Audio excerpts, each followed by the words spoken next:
Hello, bachcho.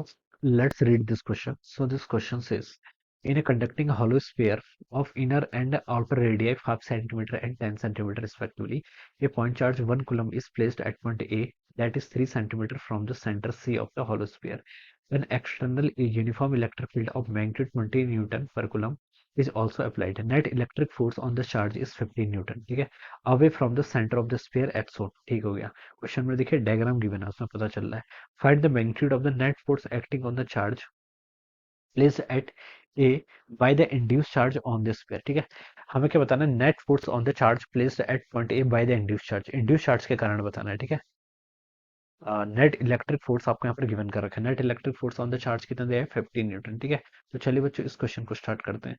तो चलिए बच्चों इस क्वेश्चन का की कॉन्सेप्ट आप क्या लिख सकते हैं? The key concept of this question, इस क्वेश्चन का बच्चों की कॉन्सेप्ट आप लिख सकते हैं. हमें बताने की magnitude of the net force. ठीक है, नेट फोर्स आपका देखिए ए पर आपका लग रहा है because of the induce charge, ये कैलकुलेट करके बताना है. ठीक है, तो आप फोर्स लिख लीजिए. फोर्स इसका आप की कॉन्सेप्ट देखिए इलेक्ट्रिक फोर्स भी लिख सकते हैं. क्या लिख सकते हैं? Electric force. देखिए सिचुएशन देखिए आपकी इस तरीके से. फोर्स को देखिए हम डिफाइन कैसे करते हैं. फोर्स को देखिए हम पहले लिखते हैं आपका क्यू इंटू ए के इक्वल. क्यू क्या होता है? आपका चार्ज, और ए क्या आपका इलेक्ट्रिक फील्ड, तो ये आपका फोर्स हो जाएगा. ठीक है, सिचुएशन ऐसी देखिए आपके पास देखिए कंडक्टिंग हॉलो स्फीयर है. ठीक है, कंडक्टिंग है तो हम बता सकते हैं बच्चों जो चार्ज का डिस्ट्रीब्यूशन होगा वो कहाँ पर होगा?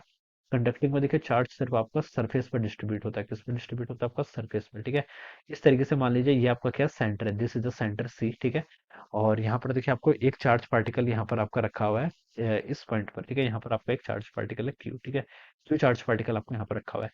इसकी देखिए बच्चों ये इनर वाली रेडियस कितनी है आपकी? 5 सेंटीमीटर के इक्वल है. ठीक है, और ये वाली इसकी टोटल कितनी हो जाएगी आपकी? 10 सेंटीमीटर के इक्वल. कितनी? ये आपकी 10 सेंटीमीटर के इक्वल हो जाएगी. ठीक है, और इलेक्ट्रिक फील्ड देखिए आपका इस डायरेक्शन में, this is the direction of the electric field, और इसका मैग्नीट्यूड देखिए बच्चों कितना गिवन कर रखा है? मैग्नीट्यूड है इसका 20 न्यूटन पर कूलम के इक्वल. कितना? 20 न्यूटन पर कूलम. ये आपका इलेक्ट्रिक फील्ड है. ठीक है, ये हम ऐसे बता सकते हैं. ऑलराइट, और क्या बोल रखा है इसमें? देखिए रेडियस आपने यहाँ पर गिवन कर दी.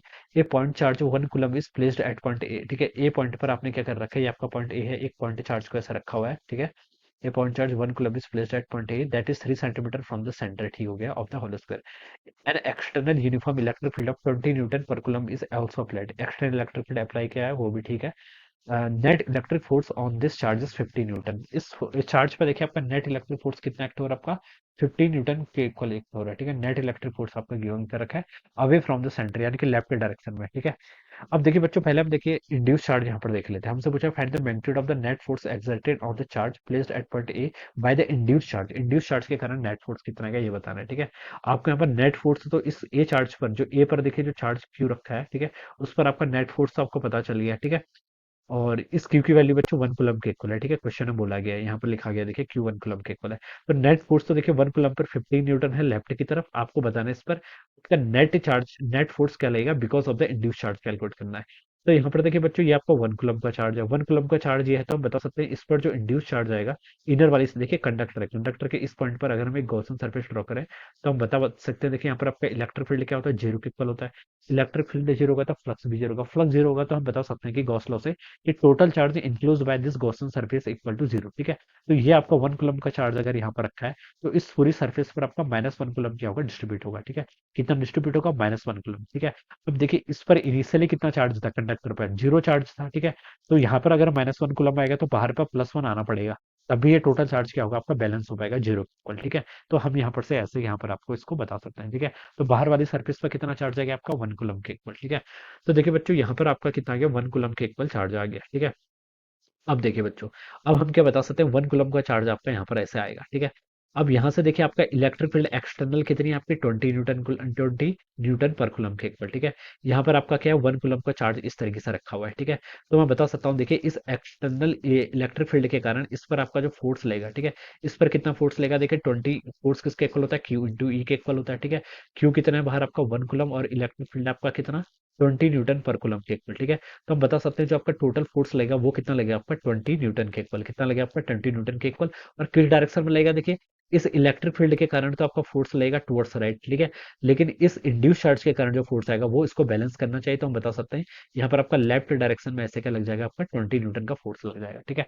टोटल कितना फोर्स लगे आपका 20 न्यूटन के, जिससे इसको हम बैलेंस कर पाए, ठीक है। तो बता सकते हैं जो आपका एक्सटर्नल इलेक्ट्रिक फील्ड है इसको बैलेंस कर दिया, किसने बैलेंस कर दिया, जो आपके आउटर सरफेस पर क्या आर्क है, इंड्यूस चार्ज आर्क है, ठीक है। तो हम बता सकते हैं देखिए 1 कूलम के चार्ज के कारण, ठीक है, इंड्यूस चार्ज के कारण आपका कितना फोर्स एक्ट हो रहा है, आपका 20 न्यूटन फोर्स आपके यहाँ पर क्या हो रहा है, एक्ट हो रहा है, ठीक है। अब ये हम बता सकते हैं। अब बच्चों देखिए जो आपका चार्ज ए है, जो आपका इनसाइड पॉइंट पर रखा है, इस पर आपका नेट फोर्स बच्चों कितना गिवन कर रखा है, इस पर आपको नेट फोर्स यहाँ पर क्वेश्चन में गिवन कर रखा है, कितना लग रहा है आपका 15 न्यूटन के इक्वल लग रहा है, कितना लग रहा है आपका 15 न्यूटन के इक्वल, ठीक है।